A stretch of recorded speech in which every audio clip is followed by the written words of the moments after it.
So again, we see Paro in this situation, who's the aggressor, but all of a sudden we see him as the character with the tavir, with something that is shielding. And what God is doing is He's turning Paro into somebody who was coming to act as an aggressor, and yet is going to come to shield Sarai from himself. It turns out.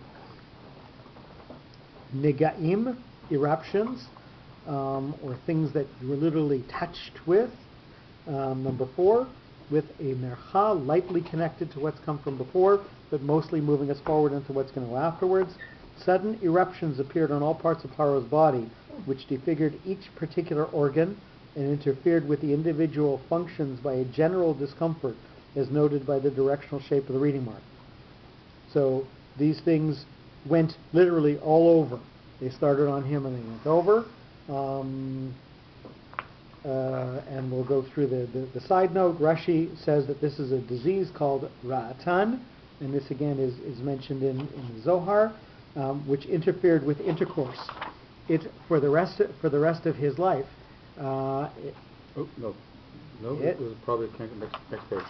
Yes, it was probably a chancroid-like disease characterized by an acute swelling and necrotizing ulcerations, particularly on the genitals, with an accumulation of pus in the regional lymph nodes. So now we know that this book was written by a doctor. The doctor go, yeah, the rest are going, what the? No, we're going, yeah. So again, the Zohar mentions this disease Ra'atan, and it specifically says that it is something that causes a lack of erections, or interferes with intercourse, depending on which interpreter you read on what they say that this thing was, and the Midrash says that in fact it not only affected Paro, it affected every pregnant woman in Paro's house, that whatever stage of pregnancy they happened to be at, that was arrested at that stage. Even to the point of if somebody was delivering, they stayed in the point of delivering, and the child would not come out until Paro had made restitution to Avram and Sarai. I'm trying to remember the other remark that they said, and it will probably come to me later. So the other thing that we have mentioned is something called Shchin Mitzrayim. Literally the boils of Egypt. And we're warned in Tochecha that one of the worst things that God is going to afflict you with, should you not listen to Him, is Shchin Mitzrayim. So again, there are some of the commentaries that say that's what in fact Paro is smitten with here, and certainly given that we've got a description of something that's going to interfere with intercourse, and we know that Paro is somebody who would take somebody else's wife, positing that it was a form of a venereal disease certainly makes sense.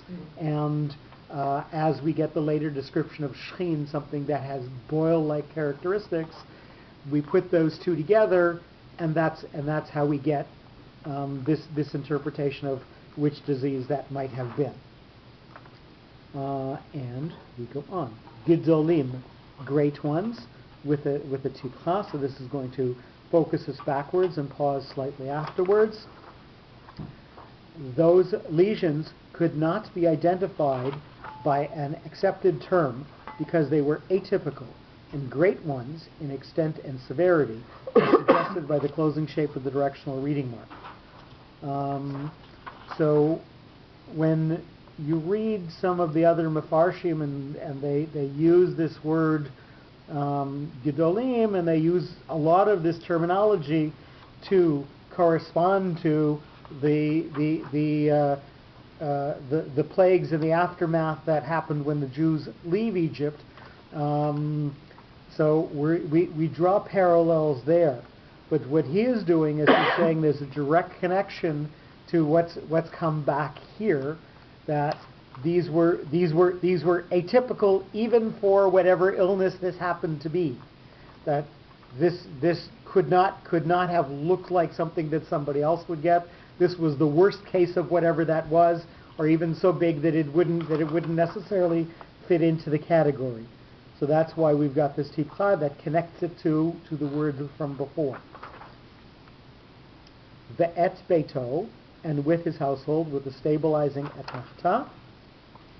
Number 6, along with the personal affliction of Pharaoh, the punishment was similarly spread to the close vicinity, and with his household, it took effect on the people of his residence. Onkelos says, "V'al anish beita," and on the people of his house.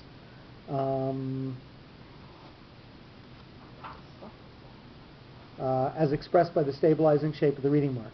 So not only is this something that Paro is suffering alone, but there are others who are suffering with him. And we have a second note, the et beito instead of uveito. So why does it say Paro and his house, not Paro together with his house? So the phraseology is a little bit different. The Midrash considered the accent of the expression deduces that the walls of the house, the columns and utensils were stricken as well. So normally we would say Paro uveito, Paro and the other people in his house. But we're saying ve'et beito and his house. So the disease happened not only in Paro, but it happened into the structure of his house as well. And in fact, we see the parallel of this when we talk about Tzara'at later on. That Tzara'at, even though it's discussed in the other order, in fact, came first on clothing, and then onto possessions, and then onto the walls of your house, and then onto you. It makes me think it's actually a mold rather than leprosy, because the mold can also appear, as white scales. It can be white, it can be red, it can affect people, it can affect fomites like walls, and then it would look different. It might look black or more like an aspergillus niger. So the trouble with all of the trying to relate Sara'at to a disease is when you've got a little spot with a clearing in the center, that's tameh. But when the whole thing turns white, then it's tahor. Kulo hafach lavan tahorhu. So when it's completely involved, then the whatever of it goes away. So if you're trying to relate it to a normal disease, if it covers a greater area, it's got to be worse. So when you deal with Sara'at, you really have to think that this probably is something that is not in the known lexicon of what we see today. Because again, when it involves more space, so if you've got a spot and it gets bigger, by the time it completely fills in, or if it goes over your entire body, if it's only on part of your body, then you're tameh. If it goes over your entire body, then you're tahor. If it's completely enveloped you, you're not tameh anymore. So there's something weird going on with it, and to try to relate it to a disease that we know about doesn't make sense. Just by some of those descriptions and those rules, I don't know. So Sunnybrook actually has a Hansen's disease clinic. They have a leprosy clinic. I've not come across it, but I know that there is a center in Toronto that still deals with it. In any case. The et beito, not uveito, means that it afflicted not only him, but the actual structure of his house. Al divar, over a subject with a mercha, so this is lightly connected to what's come from before, but mostly moving us forward into what's going to go afterwards. A punitive action by the heavenly personal guard for Sarai was active continually. Unklo says al-osek, on